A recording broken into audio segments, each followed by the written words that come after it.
Chicago, we got some people ranking DeMar DeRozan 12th in the NBA as one of the best wings. 12th. We're gonna talk about what does DeMar DeRozan have to prove this season, if anything. Y'all know we're gonna talk about it, but you gotta hit the music first. Cognac, gang.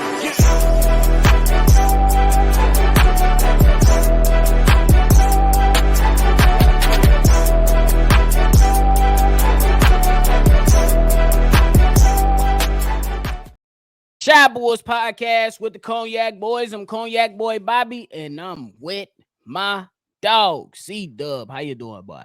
Man, I'm doing good. What up with DeMar, man? What's up, man? Hey, if y'all like what y'all listening to today, hit the like button, subscribe to the channel, and shake that notification bell so every time we drop, you be one of the first ones to know. Now, our people at Bleacher Report, they released the top wings in the NBA, and DeMar DeRozan fell at 12th.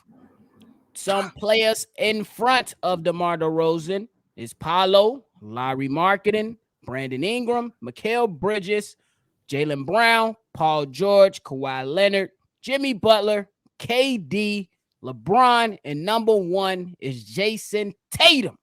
I got a problem with these players that's in front of DeMar DeRozan. At least a good three of them. I give them a good three of them.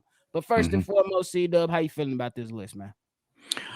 I like the list, but when you come to DeMar, I feel like we being a lot of disrespectful. You saying Laurie Marketing and Mikal Bridges and Paolo are all better players than DeMar DeRozan right now in this point in their career. I'm gonna have to say that's cap, bro. That's like really being disrespectful. I know he fall on his face a lot of times in the playoffs. I think they trying to judge him off his past, bro. About all those good records, and then he went into the playoffs against LeBron. It was mostly LeBron, and he stunk up the place. While DeMar DeRozan's been here, and I have been an advocate, I'm gonna keep this shit a buck. I've been an advocate of maybe we should move away from DeMar DeRozan and let Patrick Williams breathe and let the shorties on the team get their time in the sun. But I've always said that DeMar DeRozan is a masterclass at his game, bro.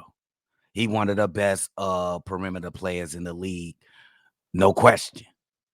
Now, when you put people in like Laurie Market, I think he's not ready yet. He's a player that's ascending, but he has not yet surpassed DeMar DeRozan.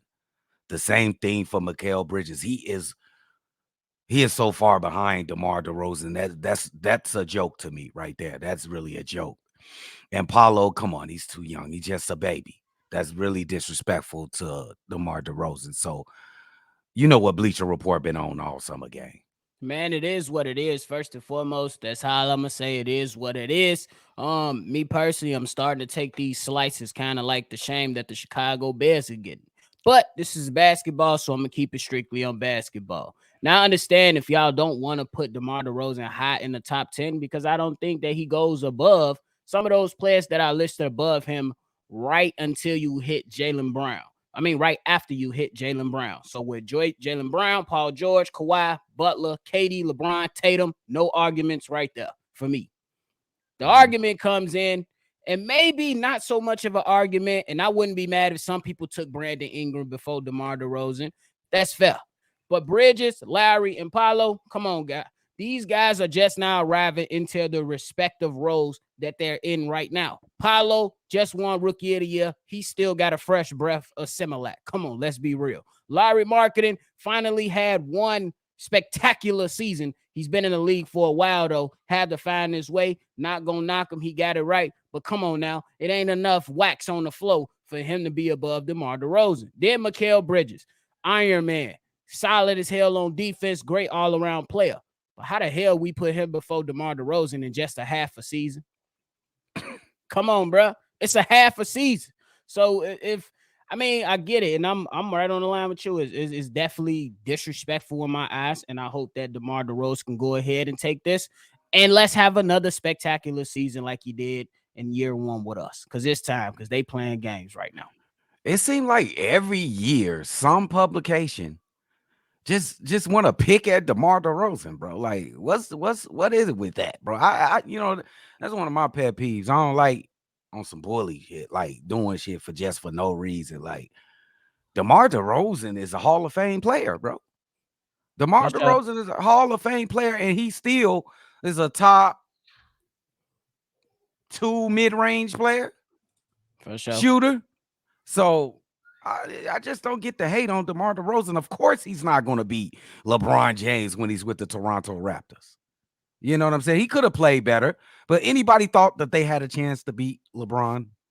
That man Really? had the East on gridlock clamps. Like, Well, nobody getting it. so stop it, yo. Like, they wasn't going to beat that monster in LeBron James. They going to keep holding that against him. They're going to keep holding it against him. But Yeah. it's all right. It's more fuel to the fire, nephew. I mean, I just think it's a bit crazy just simply because, like I said, everything that he brings to the table, this guy's an exceptional leader. Whether that leadership results into wins or accolades, anything like that, I get some people that push back, like he ain't getting it done. He hasn't got it done. Yeah. But at the end of the day, when you speak on a guy that comes in to work each and every game that he's healthy, he never cheats the game. He's taken multiple players on this team and other teams around the NBA under his wing to help them establish and keep that great culture of NBA basketball that we want to see played on the court or see displayed within the association. He's one of those guys that's still carrying that torch to pass on that knowledge to the other guys to make sure that the NBA is in good hands versus a fucking James Harden who quit every chance he get. Yeah. So we got to keep it a buck when it comes to, you know what I'm saying, show the man respect. And I think when we talking strictly basketball, bro, if we discount accolades and things like that, I know sometimes that a lot of us bring that up in conversation. But if we're talking pure basketball and what these guys can bring to the game, you can't tell me that Larry Market and Mikal Bridges and Paulo is better than DeMar DeRozan right now. That's ridiculous, bro. That's just it's just flagrant, bro. What else could we say about that? It's just flagrant. And I'm glad that they bringing it out right now before the season because we know what happened. You just said that when you spoke the last time somebody talked crazy to him, he made second team all NBA and was an absolute beast. But it was the same story in the playoffs. But in the season, he was an absolute monster. For sure. For sure. But y'all let us know how y'all about it. According to my list, I got DeMar DeRozan at 9 as the best, as one of the best I'm wings with you. in the NBA.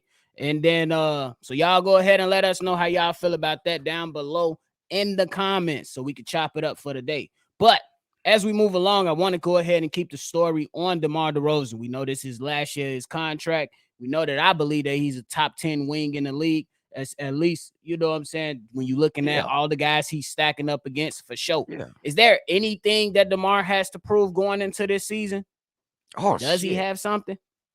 Oh, shit, nephew. Yeah, absolutely. It's a lot. First, let's start off. This is a contract year. He's playing for his next bag. So he got enough to prove that he's going to get paid. How much he's going to get paid. That's what he got to prove in here. But more importantly, he got to prove that him and the rest of the big core three of the Chicago Bulls can be successful on his team. And 3, he got to prove he can shoot the 3. Just be on some petty shit. He got to prove that he can shoot the 3. Shoot the 3 like you shoot the mid-range jumpers, DeMar. Stop. He got 2 different jump shots. When you ever seen somebody successful? Do Steph Curry got 2 different jump shots, nephew? No. He shoot every jump shot the same, no matter what difference. He don't look right shooting the 3. He got to prove that he can shoot the 3. That's it. That's the only thing he missing in his game, bro. And some defensive intensity, bro. For sure. For me, I think the thing that DeMar DeRozan he has to prove is just that he can impact the game in a way like he did in season 1. You know what I'm saying? The first season with the Chicago Bulls. I understand. I know what he's gonna do every single night. He's gonna go ahead and give you 22 plus points, give you a couple rebounds, maybe try to facilitate a little bit, and he's gonna be spectacular from the mid-range game. But last year, it was all to the team's detriment. So he got to go out here and be a positive impact to the team. So I think that's what he has to prove. And I think everything else will take care of itself. I mean, because I know it's some rumblings around right now that the Bulls still want him on long term. But to your point, He got to see if he can coexist with Zach LaVine and Nikola Vucevic, because right now, at least from us, you know what I'm saying, it doesn't all look clear or clean from the Yeah. three.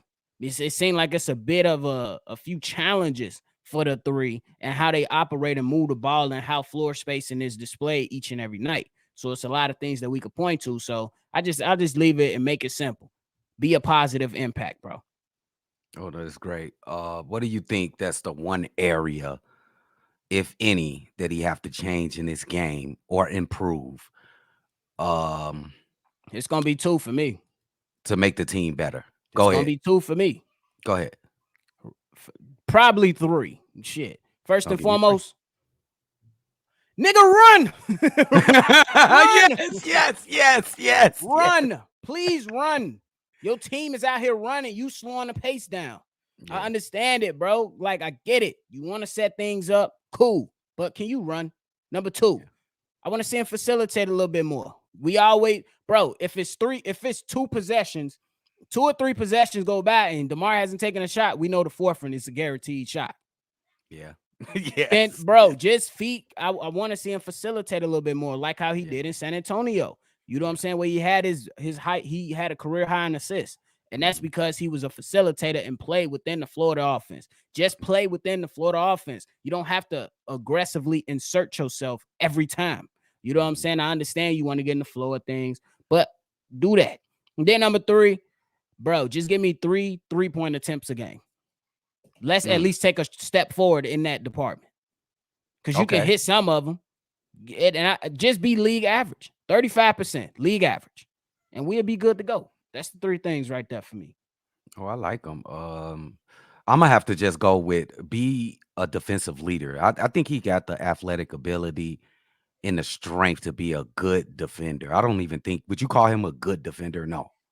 He can be at least a good defender. That improved the team right away. And 3-point shooting. I think he needs to improve that 3-point shooting. He need to get that thing to like 35, 36, 37%, bro. Just to be respectable, bro.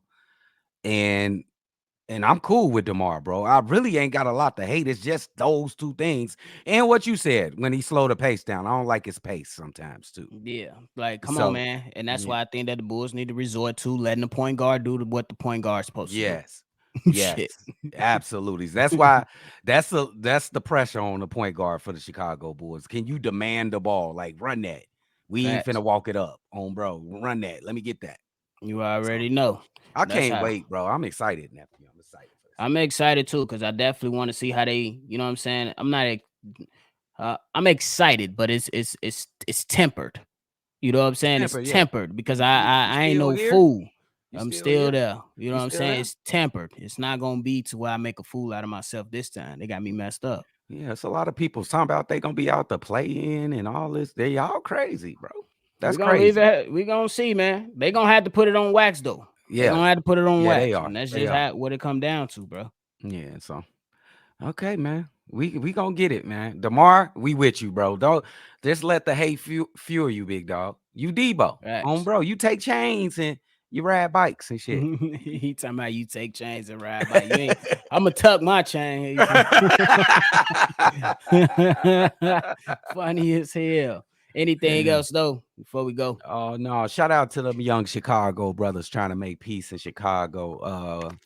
I'm really I gotta give y'all flowers on that shit, bro. Keep doing what y'all doing, gang.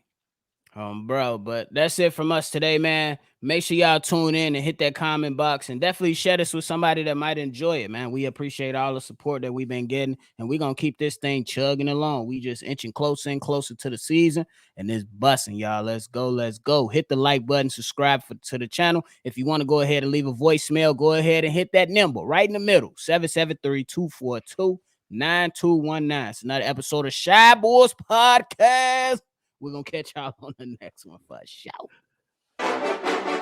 Cognac. Gang.